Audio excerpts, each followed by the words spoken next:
സിനിമകളെ പോലും വെല്ലുന്ന വലിയൊരു ലിസ്റ്റിലാണ് രാഷ്ട്രീയ കേരളം ഇന്ന് സാക്ഷ്യം വഹിച്ചത്. CPM-ൽ ചേരുമെന്ന് വാർത്തകൾ പ്രചരിക്കുന്നതിനിടയിലാണ് സന്ദീപ് വാര്യരുടെ കോൺഗ്രസ് പ്രവേശനം.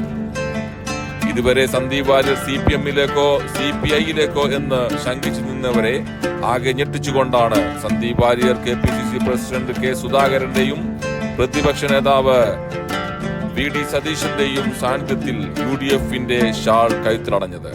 അദ്ദേഹം വർഗീയതയുടെ, വെറുപ്പിന്റെ, വിദ്വേഷത്തിന്റെ രാഷ്ട്രീയത്തോട് വിട പറഞ്ഞ് സ്നേഹത്തിന്റെയും ചേർത്ത് നിർത്തലിന്റെയും രാഷ്ട്രീയത്തിലേക്ക് കടന്നു വരികയാണ്. ഞാൻ ഐക്യ ജനാധിപത്യ മുന്നണിക്ക് വേണ്ടി കൂടി അദ്ദേഹത്തെ ഹൃദയപൂർവ്വം സ്വാഗതം ചെയ്യുകയാണ്. മാനവികമായിട്ട് ചിന്തിക്കുക, മനുഷ്യത്വപരമായിട്ട് ചിന്തിക്കുക എന്നുള്ളത് സർവപ്രധാനമാണ് എന്ന് വിശ്വസിക്കുക. എന്തിനാണ് ഒരു സംഘടനയിൽ പ്രവർത്തിക്കുന്നത്? ഒരു സംഘടനയിൽ പ്രവർത്തിക്കുന്ന സമയത്ത് സ്വാഭാവികമായും സംഘടനയ്ക്കകത്ത് നിന്ന് നമുക്ക് സ്നേഹത്തിന്റെ, അതുപോലെ തന്നെ സഹോദരത്വത്തിന്റെ ഒരു കരുതൽ, താങ്ങലൊക്കെ എപ്പോഴും നമ്മൾ പ്രതീക്ഷിക്കും.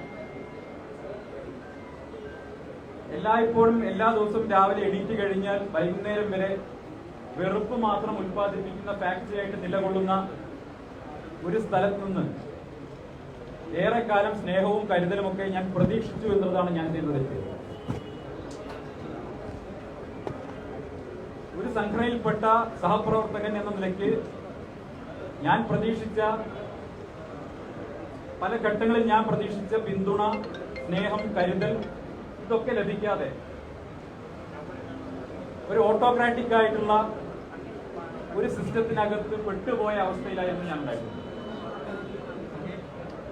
ഏകാധിപത്യ പ്രവണതയുള്ള, ജനാധിപത്യത്തെ പാടെ മതിക്കാത്ത ഒരു സിസ്റ്റത്തിനകത്ത് നിന്ന് വീർപ്പുമുട്ടി കഴിയേണ്ട അവസ്ഥയിലായിരുന്നു ഞാൻ ഉണ്ടായിരുന്നത്. സ്വന്തം അഭിപ്രായങ്ങൾ പറയാനോ വ്യക്തിത്വം കാത്തു സൂക്ഷിക്കാനോ ഏതെങ്കിലും വിഷയത്തിൽ മനുഷ്യപക്ഷത്തു നിന്നൊരു നിലപാട് പറയാനുള്ള സ്വാതന്ത്ര്യം പോലും ഇല്ലാതെ അച്ചടക്ക നടപടി നേരിട്ട ആളാണ് ഞാൻ. കേരളത്തിൽ ഹിന്ദുവും ക്രിസ്ത്യാനിയും മുസൽമാനും പരസ്പരം ഉപരോധമേർപ്പെടുത്തി ജീവിക്കാൻ സാധിക്കില്ല എന്ന് സാമൂഹ്യ മാധ്യമ പോസ്റ്റ് ഇട്ടതിന്റെ പേരിൽ ഒരു വർഷക്കാലം അച്ചടക്ക നടപടി നേരിട്ടയാളാണ് ഞാൻ. മാധ്യമ ചർച്ചകൾക്ക് പോകണ്ട, സന്ദീപിന് പങ്കെടുക്കരുത് എന്ന് നിശ്ചയിക്കപ്പെട്ട ആളാണ് ഞാൻ.